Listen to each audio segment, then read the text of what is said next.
because I'm high maintenance. But if you close your eyes.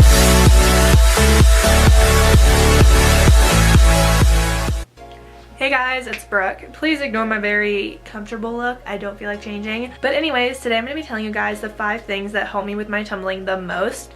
Now, I don't think it's a secret that I'm not a very good tumbler. Honestly, I probably never will be because tumbling is my least favorite part of cheer.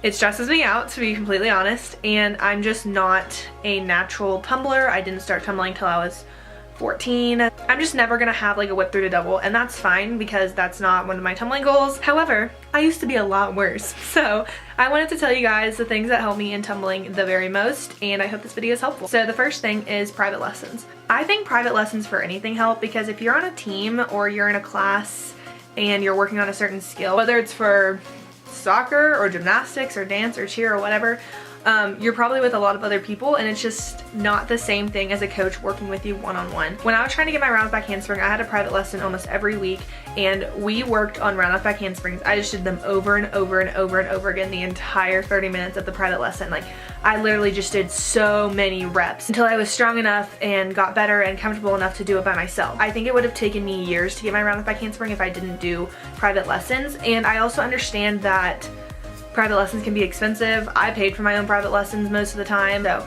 I understand that's not always possible to do those every single week, but it is definitely something that helps. The second thing is a big one, and this is to do drills at home. I think I got my standing back tuck as fast as I did because I did a bunch of drills. I did tuck up drills almost every single night, and that's really what helped me get my back tuck. I have a video about tumbling drills, I'll link it below in the description box, but doing drills at home literally helps so much. I do full drills right now. I haven't worked on my full in forever. I don't really have the facility to work on my full because I'm high maintenance, but I still do the drills. I know it's sometimes hard to like tumble at home, but if you can do drills at home, that helps so much. The third thing that can really help is watching tumbling videos. For me, this is way more of like a mental motivating kind of thing. It's not like it's not like necessarily helping your tumbling improve.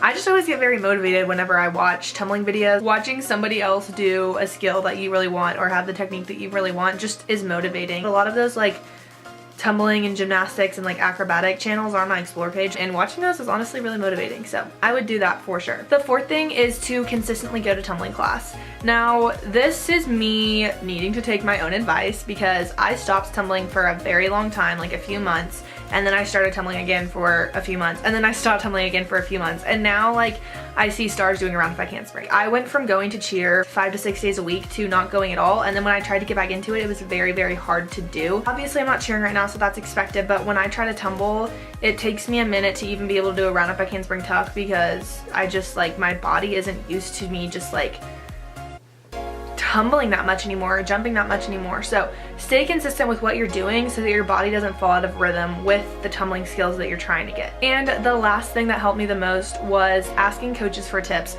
I kind of mentioned this earlier, but instead of, I coach a lot and I'll tell kids to do something and a lot of times they'll just go, okay, but then if I say, does that make sense? Then sometimes they stop and say, no, not really. If what your coach is saying doesn't make sense, ask them.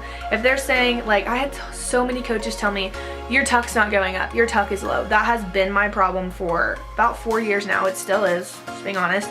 And it is so frustrating when I get like a new coach and they're like, your tuck's low. Whenever someone says that to me, I say, yeah, it's been like that for a while. Do you have any tips on making it higher? And then they can give you drills or they can give you something to think about.